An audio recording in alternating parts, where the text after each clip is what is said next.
Ladies and gentlemen, this is a public service announcement. For regular viewers and listeners of AWI Pod, please do not be offended, as this program contains good wrestling.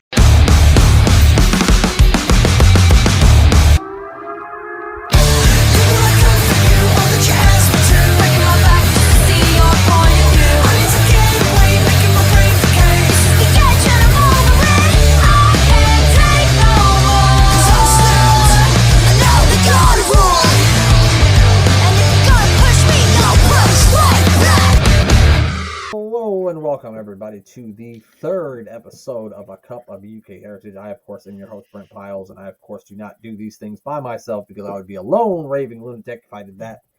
I am with my co-host from across the pond. It is at G at Wrestling Night, Glenn Abbott. Glenn, how you doing?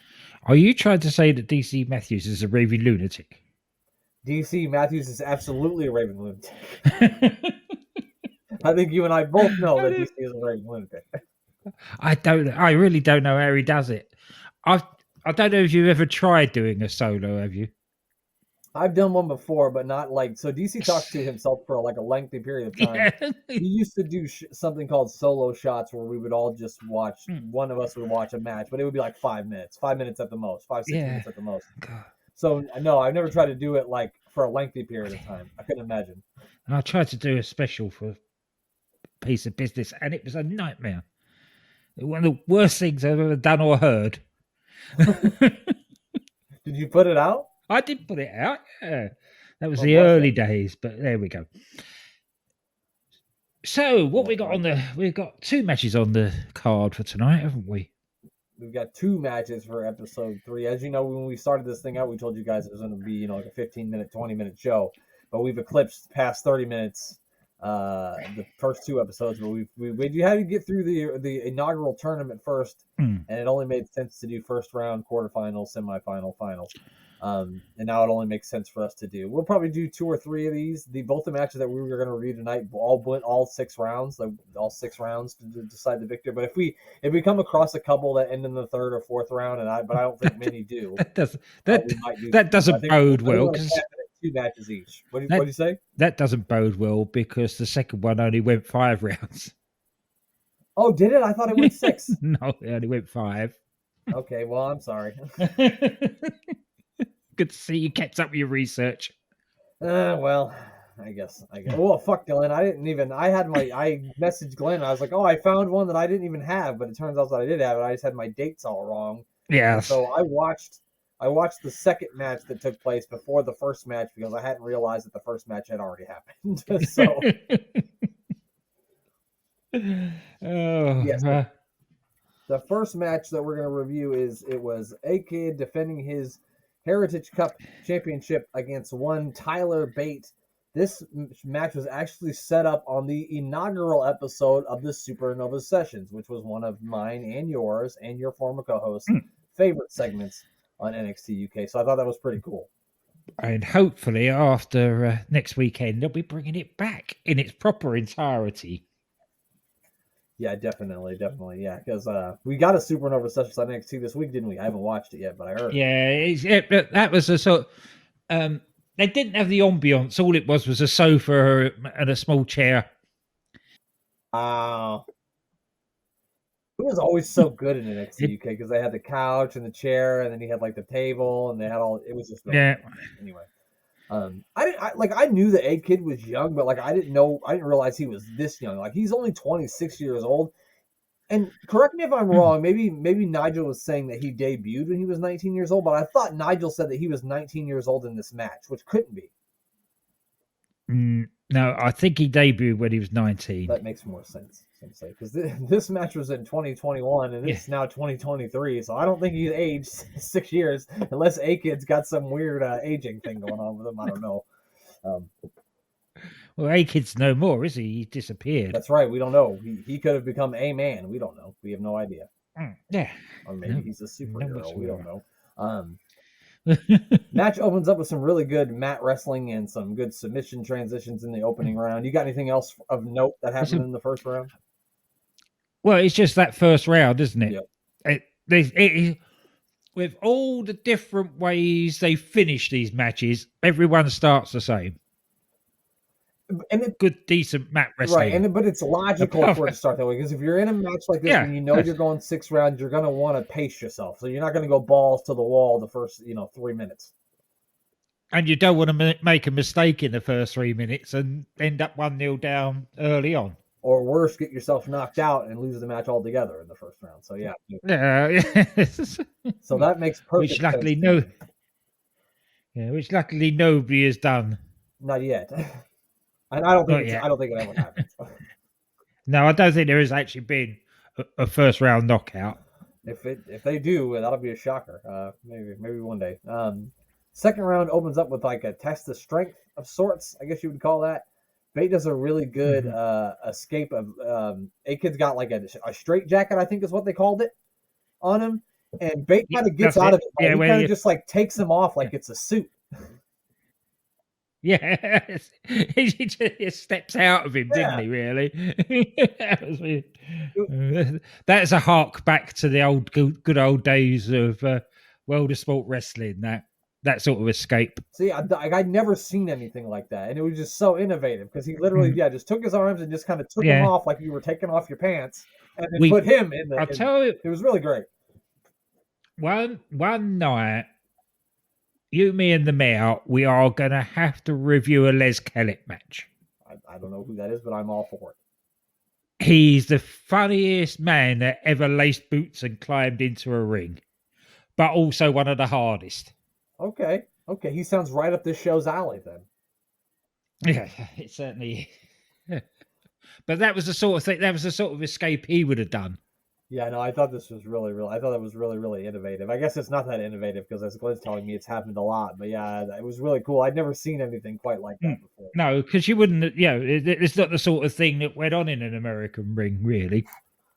Right. When Hogan and that lot were around. I was going to say, all they did. They went into the mat wrestling. Watching wrestling was punch and kick. That was it. Yeah, they weren't really into the mat wrestling, were they? No, especially not the ones that you really connected with. I mean, you had the guys like Ricky Steamboat and Savage, but Hogan and those guys, they weren't going to do any submission transitions. That's for goddamn sure. No. They both kind of trade. Go ahead.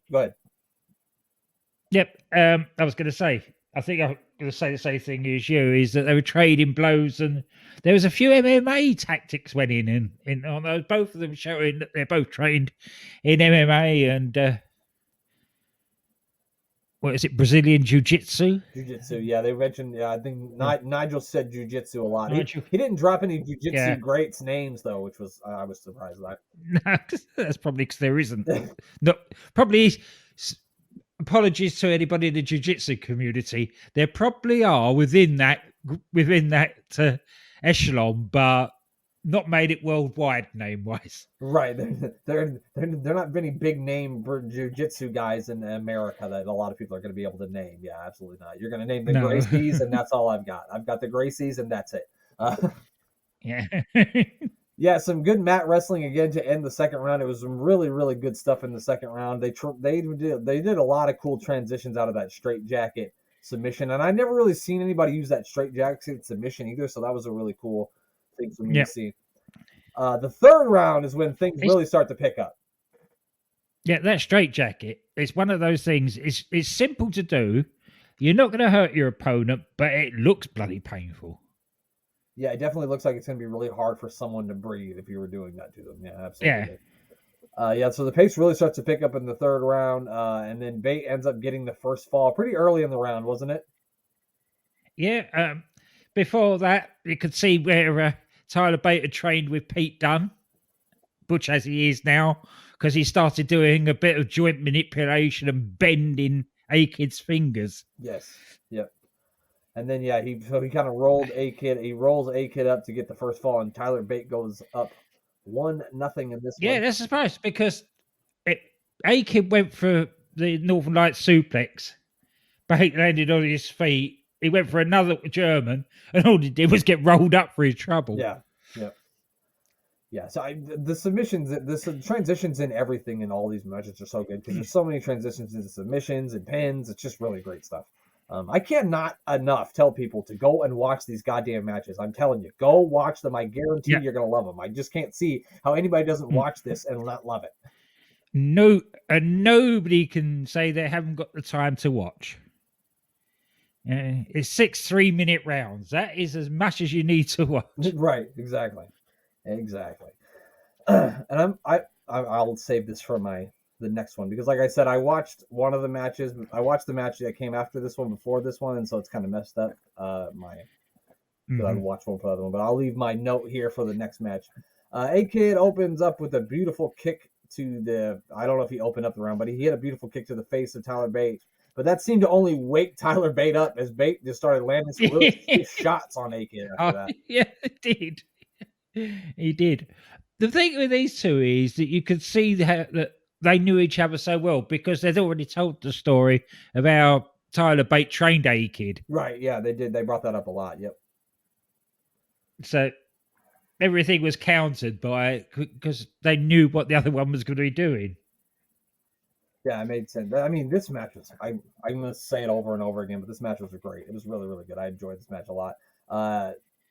That's what wakes Bate up a little bit. He lands those stiff shots, and then A-Kid does a great job of avoiding like a takedown attempt by Tyler Bate, and then he locked in a really deep sleeper hold, and then he transitioned it into an arm bar, but then Tyler Bate just kind of, as the picked him up. What were you gonna say? He picked him up, basically, with one arm. That's what I wrote too. He basically picked him up and slammed him out of the arm bar, and that's basically how the fourth round ended. Yeah. You could see that it stunned A-Kid when he was sort of limping back to the corner, selling the power bomb really well. Yeah. I can't remember if it was the fifth round or the fourth round, but one of the rounds, A-Kid kind of comes out on the round and he doesn't stand up. He kind of slides. He slides on his butt into Tyler Bate to try to get Tyler Bate to kind of come into his guard. And that's just something you don't see a lot in a wrestling match. And so I thought that was really cool. And I don't remember what round that was in. That's a real MMA move, that is. I think that was in the fourth. Okay. When they were doing the early part of the fourth round, when they were doing all the MMA stuff. That makes sense, yeah. So I just thought that was really cool, the way he was just kind of trying to bait him into his guard. And the way A-Kid was kind of sliding in, and he was giving Bate this kind of smirk. And I just thought, I don't know, there was smirk that he had on his face when he was doing go ahead and try it, motherfucker. I just thought that was really good. About 60 seconds into the fifth round, A-Kid's up on the top rope. He does a beautiful springboard reverse DDT on Tyler Bate for the 3 count and evens things up at 1 round apiece as we head into the final round. That was a thing of beauty. Yep. Again, the round ends, but Bate is selling the hell out of being knocked senseless by the DDT. Right, as one should. Both men come out of the first minute of the last round, both very cautious. They basically circled each other for the first 60 seconds. There wasn't a whole lot of physicality at all in the final round. The first minute of the final round, I should say. Mm-hmm. Bate comes out pummeling, basically, with palm strikes. A-Kid. But he hit didn't he do a headbutt to the stomach area? Did a Liger kick, and then they were grappling, and I don't know whether it was a botch or not, but the way they fell out of the ring, it looked a bit precarious. Neither of them wanted to let go for fear of plummeting into the floor, I think. Although the referee... Yeah, so Bate did his... Bate did that thing where he he does a front flip, but he kicks the person as he front flips them. And this completely almost knocks A-Kid completely out of the fucking ring. And Bate has to kind of grab his leg so that he doesn't break his fucking neck. I'm pretty sure that's why he grabbed his leg, because he didn't want to break his fucking neck. They sell it on commentary. He wants to keep him in the ring, so but I'm pretty sure he wants to make sure he's not in a wheelchair, and that's why he grabbed him. Yeah, exactly. The finish of this match was really good. Both guys are trading submission transitions, and then A-Kid does a really beautiful transition into his crucifix submission and gets Tyler Bate to give up. Oh, no, I'm sorry. That's not what happened. Bate rolls through and went for a pin, but then A-Kid countered into another pin for the 1-2-3 and retains his UK Heritage Cup. I mean, perfectly choreographed, but looked like a fight. The next match, Glenn, was also set up on an episode of the Supernova Sessions. It is Shaw Samuels taking on A-Kid. I don't think I ever saw I never saw Shaw Samuels wrestle in one of these matches, so it was a treat for me. Shaw Samuels is my and one of yours and my favorite guys from NXT UK, and we're hoping he shows up next week on the premium live event. If you know what I mean. They did this in the first match too, but I love the way they bring the lights down. I actually said to him once at a show, I admire anybody that wrestles in braces, suspenders to you guys. And not like sort of the IRS, but he wears his with just his trunks. No shirt. Yeah, there's no shirt underneath there or anything or pants. It's just his trunks and the suspenders. I'd be worried about people snapping. Well, you do see it occasionally. Somebody has used them as weapons before, but not in this match. That is true. Yeah, so I like the way they lower the lights when they do the championship intros for this. It just gives it like a bigger fight feel for me. So I just think that's really cool when they do that. Shaw does everything he can in the opening round to try to use a size advantage against A-Kid because he is a bit bigger than A-Kid. And then he even gets a little bit frustrated when he goes for a pinning attempt and A-Kid just bridges out of it. Shaw gets a little bit pissed off. Yeah, he really went into this early, didn't he? Yeah, he was laying into him and had him in headlocks. Looked like he's going to twist his head off. Yep. Shaw. No, I wasn't expecting. I couldn't remember this. I probably did watch it as part of that episode of NXT UK, but watching it on its own, I forgot how much offence earlier on Shaw Samuels had in this. You expect A-Kid to run circles around him, but he didn't. Like I said, he really tried to establish his dominance early. I think this is the most dominant anyone's been in the first round of any of these matches that we've watched so far, because it's usually like a 50-50 struggle in most of these first rounds, and this one really wasn't. Shaw got the upper hand by hitting A-Kid with he hit him with a quick scoop body slam after a rope break. He then slams A-Kid's arm into the left turnbuckle, and then he tries to lock in his butcher's hook submission, but A-Kid gets the ropes. But then Shaw does a really innovative thing where he just kind of grabs A-Kid's trunks, pulls him to the middle of the ring, hits a real big stiff elbow to the back of his neck, and then locks in the butcher's hook. And of course, A-Kid's got no choice but to tap out to a first round fall, which you don't see very often in these either. I feel like A-Kid goes down a lot in these matches. I feel like he goes down 1-0 a lot. You know what I mean? Because he did it in the last one, he did it in this one here. I'm pretty sure he did it against Trent in the final. Yeah, it seems to happen to him a lot. But this is his first round one, which was very unusual. Right? Yeah. I think that's the first round fall we've seen. I want to say. I love the start to round two where A-Kid takes a run at him to do his drop kick, and Shaw just slips out the way, bang into the turnbuckle. Yeah, that was really, really good. I mean, Shaw dominated most of the second round too. About the first 90 seconds, he was really just taking it to because A-Kid was selling the shoulder the whole time.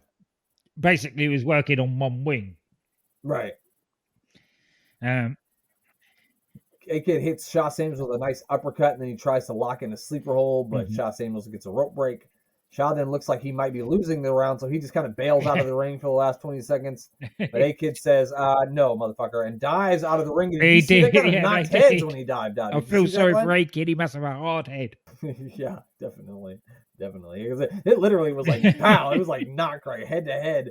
It was looked pretty brutal, but they seemed to be okay. Nobody looked like they had any cobwebs, so that's okay. And then Shaw got a bit too confident here in the third round as he gets A-Kid down on the mat, landed some big punches, and then he tries to just he steps on stepping on the injured shoulder, which didn't work. As you would, which is brilliant because it's targeting the injured part. But of course, we know how cocky Shaw Samuels is, and he gets really cocky with this. And as you would stand on the hurt shoulder, but as one also would if someone puts their foot on your chest, you're going to grab that motherfucker and twist it, which is exactly what A-Kid does. That kick he gave Shaw to the head looks stiff. It definitely did. A lot of those A-Kid kicks look very, very stiff.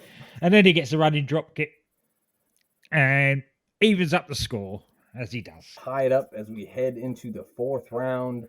A-Kid lands like a really cool, like overhead belly to belly suplex on Shaw Samuels, which is just kind of a sight to see. Yeah, Shaw's like a lot bigger than A-Kid, and to see him yeah, like because pick him he'd up like softened that was him up really with cool. 2 whacks to the jaw just before. But yeah, well, yeah, as one would. And then gets in the Northern Light suplex. But as his Shah's want, he didn't stay down for long. Got up and then lariated A-Kid out of his boots. Turned him inside out. There was a lot of hard hitting stuff in the fourth round. They had a lot of back and forth hard hitting action, but that was a very stiff clothesline from Shaw Samuels. It looks like he might be getting the win with about 49 seconds left in the round as he catches A-Kid off the top rope, and then he hit like a Falcon Arrow suplex onto A-Kid. Shaw Samuels again tries to execute the Butcher's Hook, but A-Kid is saved by the bell, which I think Shaw thought he won. Wonderful bit there where A-Kid comes off the top rope with a crossbody, and Shaw just catches him. Oh yeah, that was okay. Good too. Yeah. Thank you very much. Slam you on the floor. Butcher's Hook in. Just saved by the bell. But Shaw thinks that the bell is rang because A-Kid's given up, so he thinks he's won. But when the referee tells him otherwise, he's not very happy. He just slaps the bottle of water out of his corner guy's hand. The poor corner guy gets no respect. I'm pretty sure I follow that guy on Twitter. But anyway, I hit a really good spine buster on A-Kid for the 2 count. It was starting the fifth round, right? Because this didn't go 6 rounds. Being taken down into an arm bar and having to try its weight free before A-Kid got the full extension on it. That was it. That's how it started round 5. A little bit of mat wrestling. Yeah. And now Kid was fighting off the Butcher's Hook because Shaw's trying to get that in the whole time. As Kid was fighting up the Butcher's Hook, he managed to do a sort of like a Pele kick on him. They did the shoulder breaker. Yeah. Because he countered the Butcher's Hook. It's a Uma Palata or whatever it's called. Uma Blanca. Whatever that is. Yeah. Uma Palata. The arm bar that A-Kid uses a lot to get the win. Yeah. You know, when he gets the guy's arms behind their back, and that's the thing. I just say crucifix because it sounds good. I don't know why. It's very similar. But yeah, I mean, that is the 2 matches that we're going to review this week. Which one, if you had to pick which one you like better, which one did you like better? That's hard. It's hard. I would say slightly the Shaw Samuels one. Basically, because I like Shaw Samuels. I was going to say, I thought you might say that. I'm going to go the other route just to be different, and I'm going to say Tyler Bate versus A-Kid just because it was really, really good. And we're going to see Tyler Bate versus A-Kid in a Heritage Cup match again coming down the road. So we'll be getting to see that match one more time. Anything you want to plug before we get out of here? No, because I'll do all my plugging later when we record worldwide. There's an episode of AWI Pod Worldwide out right now where you can hear all the plugs. There's also an episode of Warring to Attitude. Episode 11 is out right now as well. So you'll hear all the plugs that you'll ever need to hear on both of those shows. Yeah. So we don't need to plug stuff on here as well. Yeah, we don't need to do that. This is just a mini series anyway. So we're just going to get out of here by letting Glenn say goodbye. Goodbye.